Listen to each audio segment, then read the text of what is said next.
Saviez-vous que 2023 est égal à 17 au carré fois 7? Si vous croyez en la numérologie, c'est peut-être une bonne nouvelle. Moi non, mais je suis convaincu que 2023 sera une bien meilleure année pour les marchés que 2022, ce qui ne sera pas difficile.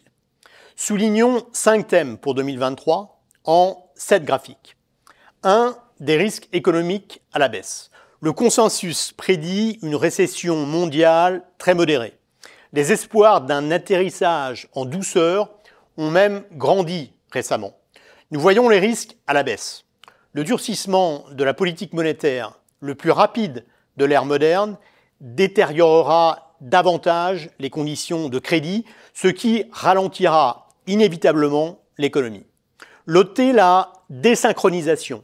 L'Europe flirte déjà avec la récession, l'économie américaine va résister au premier semestre, tandis que la Chine profitera au printemps de l'assouplissement de sa politique économique et sanitaire.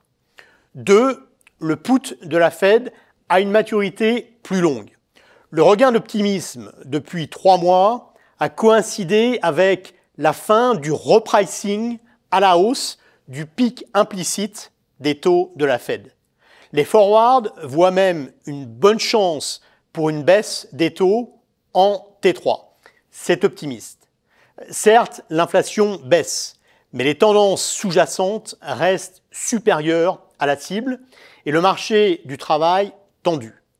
L'économie américaine n'a jamais été confrontée à une telle pression stagflationniste sur les 40 dernières années.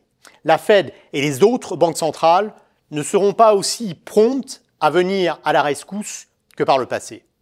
Le resserrement quantitatif se poursuit et crée un vent contraire pour les actifs risqués. Ainsi, malgré la fanfare du tout début d'année, nous plaidons contre un positionnement trop précoce vers un pivot de la Fed. Ceux qui souhaitent se positionner tôt devraient favoriser les marchés émergents où la valorisation et la reprise en Chine seront plus porteurs. 3. La dissonance dans le pricing du risque. Alors que les courbes de taux inversées suggèrent une récession à venir, cette dernière n'est pas intégrée dans le prix des actifs plus risqués. Les spreads high yield devraient s'élargir à mesure que les forces récessionnistes s'intensifient en milieu d'année. Le consensus sur les bénéfices des entreprises prévoit des gains modestes cette année, alors que les indicateurs avancés pointent vers une baisse. Tout cela plaide pour un positionnement prudent des portefeuilles pour l'instant. Nous prévoyons des performances positives sur les actions en 2023, avec des multiples susceptibles de remonter à mesure que nous nous rapprocherons d'une baisse de taux de la Fed en fin d'année. Mais nous chercherons de meilleurs niveaux d'entrée une fois la récession mieux intégrée. 4. Les taux longs sont déconnectés du pic implicite des taux courts. Le recul de l'inflation et le ralentissement économique impliquent que les taux longs Treasuries ont vu leur point haut. Les banques centrales pourraient certes relever les taux directeurs davantage que prévu, mais les rendements longs se sont découplés des taux courts. Le potentiel de baisse des taux longs semble certes limité, surtout si la BOJ relève encore son plafond sur les taux 10 ans au printemps, mais les obligations procurent désormais un meilleur revenu, en particulier sur le crédit investment grade euro, que nous continuons à surpondérer. Nous sommes plus prudents avec les souverains euros, où la soutenabilité de la dette se détériore et les spreads sont beaucoup plus faibles que sur le crédit à rating équivalent. 5. Une bien meilleure diversification de portefeuille en 2023.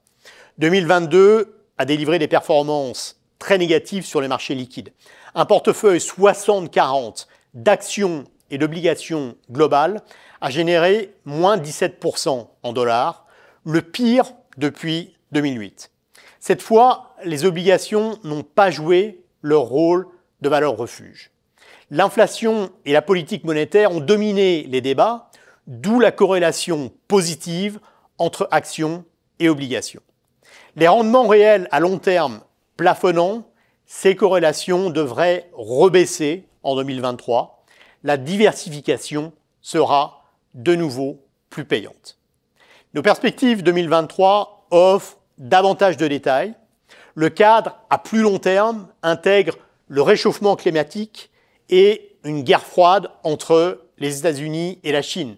Un autre contraste chaud-froid qui n'est pas très favorable au mix inflation-croissance. Un contexte géopolitique plus volatile rend l'allocation d'actifs tactiques et les stratégies de couverture encore plus importantes. Bonne année.